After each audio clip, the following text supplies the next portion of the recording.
I'm Steve Wiggins, and this is the Groundworks Ministries podcast. Now, this week we are learning the 10 Commandments, and today we're focusing on Commandments 3 and 7. Now, I know what you're thinking. You're thinking, shouldn't we be learning 3 and 4 because yesterday we learned 1 and 2? Well, I was educated in Arkansas, and that's just how we count. No.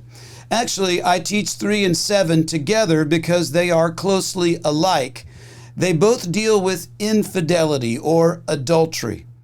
Also, because 3 and 7 are kind of biblical numbers that are associated with God, maybe that helps you remember these two. 3 reminds you of the Trinity, right? The tri-unity of God, Father, Son, and Spirit. Number 7, as we learned in the book of the Revelation, is a biblical number of completion.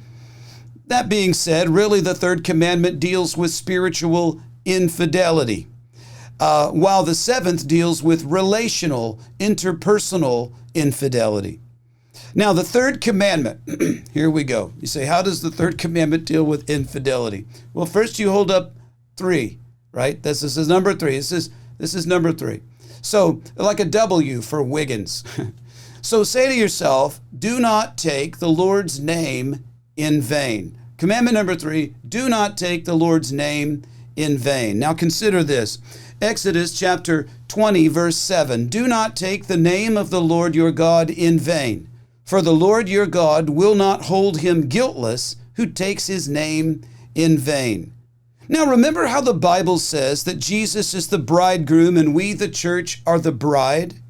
Imagine a man and a woman marry, and in a wedding ceremony, the woman takes the man's name for her own. The two have now become one. But what if afterwards she decides that she wants to cheat on that man? She wants to leave him, and she wants to live with another man. But all the while, she's still claiming to everybody, no, I really am the first man's wife. She's driving his car, right? She's using his credit cards with his name on them. She's like, no, we're still married. I just am living with this other guy. She would have taken that man's name and yet taken it in vain. Her life does not match up with her vow. And what God is telling us is that it is a sin to say that you have received his name. I am the bride of Christ, as it were. I am a person of God, and then claim to be his bride, and then to live our lives devoted to chasing after the world. That is what the Bible calls spiritual adultery. Yes, you've taken his name, but you've done it in vain. And God is saying to Israel, in essence, if you are going to be my people called by my name, then you had better live like it. You had better live up to the character of the name that you have inherited. Don't be chasing after idols. Now, the seventh commandment, right? You hold up a high five in one hand and a peace sign as 7, right?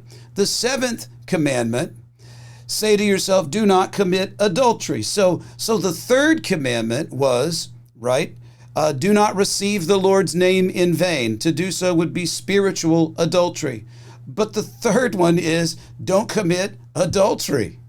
Exodus chapter 20, verse 14 says this, you shall not commit adultery. That's commandment number 7. Now, number 7 is pretty cut and dried. I mean, you don't need a lot of explanation. Be faithful to the spouse that you have. And sadly, this is a hard one for our culture.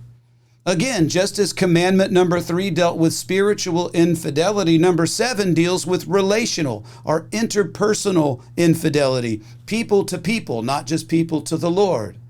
That's why we teach those two together. Number 3, don't commit spiritual adultery. And number 7, don't commit adultery.